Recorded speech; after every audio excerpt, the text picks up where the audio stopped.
मी तर आता असं ठरवलं, भाजपकडून जर माझा घरचा उभारला तर त्याला घोडा लावणार, आणि विरोधात जर दुश्मन उभारला बटन दाबायच्या अगोदर त्याला 10 शिव्या देईन, पण बटन त्याला आणि त्याच्यात बी शेतकरी मेला तर JCPनं उकरायचं आणि रोलरनं वरी दाबायचं, वरी निघून येऊन.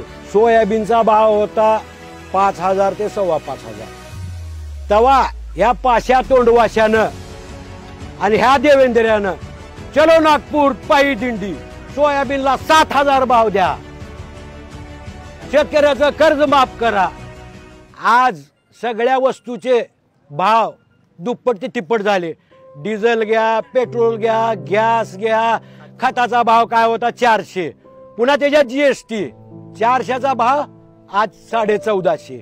किती वाढले? तिप्पट. आणि मालाचा भाव 800 कमी, 4200 विकतोय, 4300 सोयाबीन. अरे ह्याच्यात माणसं काय, तुम्ही देव ज्याला म्हणता त्याला आणून उतरावा आणि जग म्हणा, त्याला बी आत्महत्याच करावं लागते. तसं शेतकऱ्याचं का 10 वर्षाचा भाव असतो का आज? ते बी तेवढी सुद्धा भाव नाही. आता त्या पंजाबहून 10 गायी आणल्या मी जरशे, तुम्हाला माहित आहे, त्याच्यात गेले 11 लाख रुपये. तेव्हा होता 36 ते 38 भाव, आज इकते 24 रुपये दूध. हा, खुराकीचा भाव 1800 रुपये 50 किलो, म्हणजे एका क्विंटलला किती झाले? 3600 रुपये. आणि दुधाचा भाव कमी. असल्या दुष्काळात एवढं ऊन आहे, चाऱ्याचे भाव गगनाला भिडलेत. ह्या परिस्थितीत तुम्ही दुधाचे भाव जर 10 रुपये 15 रुपये कमी केला, कोण जगणार आहे नीट इथं? आणि मला एक प्रश्न पडला, ज्या मोदीनं भोपाळमध्ये 2-4 लाख लोकांपुढे म्हणला की अजित पवारानं 70,000 कोटीचा घोटाळा केलाय. हा, मग 70,000 कोटीचा घोटाळा केला आणि 2 दिवसात ऐकण्यात आलं की शपथविधी झाला आणि महाराष्ट्राच्या तिजोरीच्या अर्थ खात्याच्या चाव्या त्याला दिल्या. मग मला प्रश्न पडला, ही अन्न खात्यात की वाटाले मला, कारण अन्न खाणार तर एवढं लबाड बोलणार नाही. 100 कोटी पैसे लागले त्या केजरीवालच्या माग, कुठं सापडालं नाही. 1.5 वर्ष झालं ईडी छापे मारून 25 बेजार आहे, 1 रुपया सापडला नाही त्याला मधी. आणि 70 कोटीवाल्याला उपमुख्यमंत्रीपद. वारे देश, ह्याच्या पैसे लोक मेले का देशापाठी? हा, आणि ती देव देव म्हणून. अरे कुठं आहे स्वतःची माई बाप सांभाळणार, कुठे आणून देव दगड, आणि ज्याला करायचं ते करल ना तिथं जाऊन देव देव. माय बाप सांभाळायला तयार नाही. आणि राम राम. बर तुम्ही हिंदू आहो, राम दाखवला तुमचा, 10 फुटाचा मोदी 2 फुटाचा राम तुमचा, तरी बी तुम्हाला राग आला नाही. म्हणजे रामाहून मोठा आहे का मोदी? का चाललंय की काय नाही या देशात, मला हीच भानगड कळणार. मी तर आता असं ठरवलं, भाजपकडून जर माझा घरचा उभारला तर त्याला घोडा लावणार, आणि विरोधात जर दुश्मन उभारला बटन दाबायच्या अगोदर त्याला 10 शिव्या देईन, पण बटन त्याला झाले. अहो एवढा नीचपणाचा कळच असते का? ओमदादाविषयी काय वाटते? ओमदादा सारखा तर नंबर 1 माणूस नाही.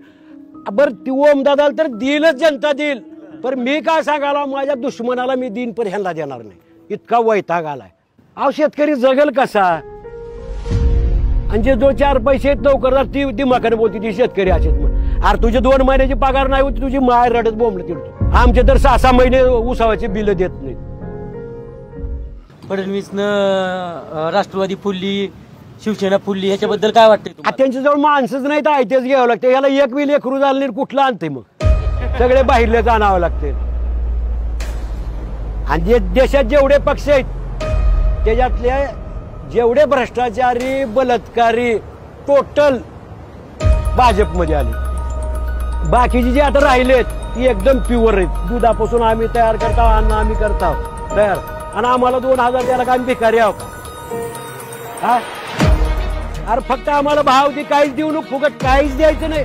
आणि त्याच्यात बी शेतकरी मेला तर JCPनं उकरायचं आणि रोलरनं वरी दाबायचं, वरी निघून येईल.